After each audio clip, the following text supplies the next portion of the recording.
दोस्तों, स्वागत है आपका एम्पलीफायर टेक्निक में। दोस्तों, ये आपके सामने एक सर्किट डायग्राम है। इस सर्किट में यहाँ पर ये LM311 आईसी लगा हुआ है। ये आईसी जो है आप सबको मालूम भी है कि ये स्टेप सप्लाई के लिए काम करता है। मतलब लो तो डायरेक्ट आती है, फिर हाई के लिए ये वाला आईसी काम करता है। हाई मीडियम दोनों के लिए ये आईसी काम करता है LM311। तो आज हम इसके बारे में डिस्कशन करेंगे, क्योंकि अभी मैंने एक एम्पलीफायर में प्रॉब्लम सॉल्व करी थी। तो उसमें प्रॉब्लम इसी सर्किट डायग्राम का निकला था। तो वो एम्पलीफायर तो मैंने रिपेयर करके दे दिया, लेकिन जो प्रॉब्लम का मुझे सामना करना पड़ा, तो मैं चाहता हूँ कि आपको इसके बारे में थोड़ी सी जानकारी दे दूँ। उससे फ़ायदा ये होगा कि आपको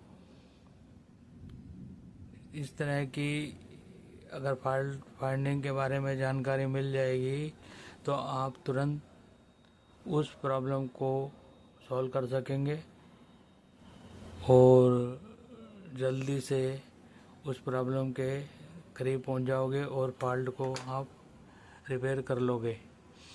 तो दोस्तों, प्रॉब्लम एम्पलीफायर में ये थी कि जैसे ही हम एम्पलीफायर को ऑन करते थे एम्पलीफायर चलता है, लेकिन जब हम वॉल्यूम बढ़ाते थे तो कभी तो उसकी हाई वोल्ट बढ़ जाती थी वॉल्यूम बढ़ाने पर, और कभी कभी वॉल्यूम बढ़ाने पर भी हाई वोल्ट नहीं बढ़ती थी।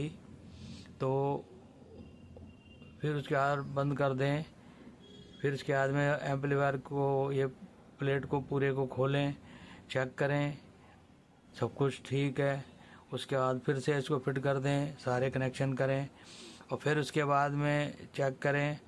तो ऑन करने के बाद में बिना लोड के वॉल्यूम खोलते हैं। मतलब जैसे कि 1 किलो हर्ट्ज़ का सिग्नल इनपुट तो दे दिया, अब आउटपुट लोड हमने दिया नहीं, हम वॉल्यूम खोल के सप्लाई चेक कर रहे हैं। उस केस में वॉल्यूम बढ़ाने पर सप्लाई बढ़ रही है, ठीक है, दोनों साइड की, और वॉल्यूम घटाने पर हाई वोल्ट घट भी रही है। अब हम लोड टेस्टिंग के टाइम पे लोड पर एम्पलीफायर को डाल देते हैं।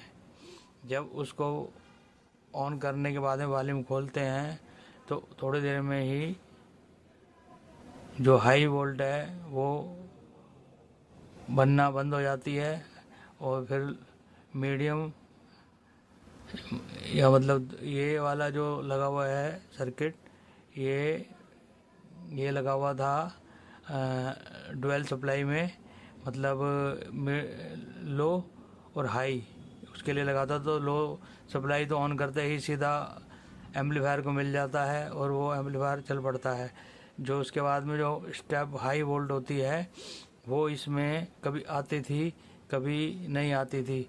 तो उसके लिए हमें काफ़ी इसमें प्रॉब्लम का सामना करना पड़ा और हमें काफ़ी कुछ इसमें ख़राब भी निकाला। तो ये वाला जो एम्पलीफायर था ये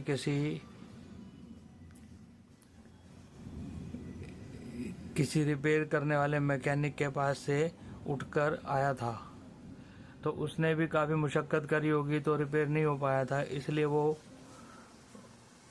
मेरे पास एम्पलीफायर आया तो मैं उसको चेक किया तो मेरे को उसमें फॉल्ट का मेहनत करनी पड़ी, तो फॉल्ट लेकिन निकल गया।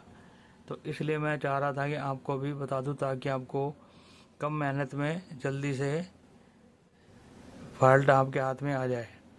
तो दोस्तों, उस केस में मेन जो रेजिस्टेंस ख़राब निकली थी आखिर में, वो मैं अभी डिस्कशन करूँगा। पहले जो चीज़ें और मैंने एक्स्ट्रा ख़राब निकाली थी जब इसकी हाई वोल्ट काम ही नहीं कर रही थी, उस केस में देखो, एक तो ये 4.7 के रेजिस्टेंस ये इसमें दिख रही होगी अब, ये वाली 4 पॉइंट के रेजिस्टेंस ये ख़राब निकली, एक 4.7 के ये वाली ख़राब निकली, ठीक है, एक 150 के ये वाली, एक 150 के ये वाली, एक ये 47 के, ये सब, ये 470 के, ये सब रेजिस्टेंस है उसमें ओपन निकली। अब उसमें क्या किया था, जैसे ये 470 के की रेजिस्टेंस है, ये SMD में बना हुआ है, तो वो 470 के नहीं पड़ा हुआ है, 4.7 के, 470 की जगह पे 4.7 के उसने जहाँ पर ये रिपेयर के लिए गया था उसने ये लगा रखी थी। तो बाय चांस मेरे पास तो ये सर्किट डायग्राम था, तो इसकी सहायता मैंने ली, उससे मेरे को पता लगा कि यहाँ तो 470 के लग रही है। फिर मैंने इसके एक एक रेजिस्टेंस को, सारी रेजिस्टेंसों को चेक करता चला गया और ये धीरे धीरे इसकी प्रॉब्लम मेरे सामने आ गई। जो जो रेजिस्टेंस इसकी ख़राब थी मैं सारी इसकी बदलता चला गया। उसके बाद में सारी बाकी रेजिस्टेंस सारी चेक कर ली, ओके थी। अब इसमें जो ये रेजिस्टेंस लगी हुई है 5.90 यानी कि लगभग 6 के की एक ये रेजिस्टेंस लगी हुई है, 6 के मान लो इसको, 5.90 के है तो 6 के आसपास ये वाली रेजिस्टेंस है। तो इसको जब मैं इसको चेक कर रहा था तो चेक करने पे कभी तो ये रेजिस्टेंस बताती थी